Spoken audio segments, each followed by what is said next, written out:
एक दिन तेज बारिश हो रहा था और ये बारिश पानी का नहीं बल्कि शार्क मछलियों का था। लेकिन सभी शार्क गिरते ही मर जाते थे क्योंकि वे काफी ऊंचाई से गिरते थे। मुन्ना को शार्क से बहुत लगाव था, इसलिए वह सभी के लिए एक बड़ा सा तालाब बनाता। उसके बाद जब सभी शार्क इस तालाब में गिरते थे तो उनकी जान बच जाती थी। बारिश खत्म होने के बाद मुन्ना उन्हें खाया नहीं बल्कि उन्हें उस तालाब में पाल लिया। एक दिन उसने देखा कि सभी शार्क के बीच में एक रेड डायमंड से बनी शार्क भी है। मुन्ना सोचा, यह रेड डायमंड की मछली तो बहुत कीमती है, लेकिन मैं इसे बेचूंगा नहीं। तभी शार्क बोली, भैया मैं रेड डायमंड से बनी हूँ और प्लीज आप मुझे बेच मत देना, क्योंकि ज्वेलरी वाले मुझे खौलते आग में डाल देंगे जिससे मुझे बहुत दर्द होगा। मुन्ना बोला, आप फिक्र मत करो, मैंने पहले ही तय कर लिया है कि मैं तुम्हें अपने साथ रखूंगा। उसके बाद मुन्ना अपनी रेड डायमंड से बनी शार्क के साथ हंसी खुशी रहने लगा। लेकिन एक दिन फिर से तेज बारिश हुआ और इस बार शार्क की माँ भी उसी तालाब में आकर गिरी। शार्क ने जब अपनी माँ को देखा तो मानो पूरी दुनिया उसे मिल गई और दोनों खुश हो गए। तभी शार्क की माँ बोली, मुन्ना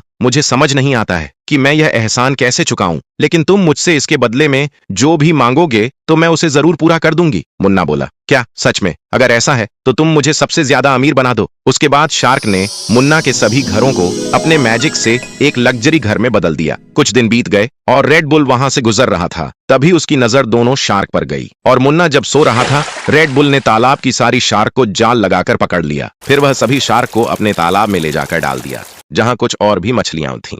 उसके बाद रेड बुल हर रोज उस तालाब से एक एक मछली को निकालकर फिश फ्राई बनाकर खाता था। यहाँ मुन्ना जब शाम को शार्क को चारा डाला तो उसने देखा कि एक भी शार्क तालाब में नहीं है और वह यह बात समझ गया कि यह काम गांव के सबसे बड़े चोर रेड बुल का ही होगा। यहाँ रेड बुल को पता ही नहीं था कि यह जादुई शार्क है और उसे बेचने का सपना देखने लगा। दोनों शार्क उसके सामने रो रो कर बहुत माफी मांगती हैं, लेकिन वह एक नहीं सुनता। और अगले दिन रेड बुल दोनों शार्क को बिना रहम के सोनार को बेचकर ढेर सारा पैसा कमाया। फिर मुन्ना ने इस घर को बेचने का प्लान बनाया जिससे शार्क को फिर से वापस खरीद सके। मुन्ना अपना घर बेचना नहीं चाह रहा था, लेकिन शार्क को छुड़ाने के लिए यह कदम उठाना पड़ा। उसके बाद मुन्ना उन सभी पैसों से दोनों शार्क को फिर से खरीद लिया और मुन्ना फिर से उसी तालाब में सभी शार्क को लेकर डाल दिया और उसकी देख रेख करने लगा। तभी शार्क बोली, अगर आप लोग चाहते हैं कि मैं मुन्ना के लिए फिर से घर बना दूं तो वीडियो को लाइक और चैनल को सब्सक्राइब करके कमेंट में यस लिखकर अपनी राय दीजिए।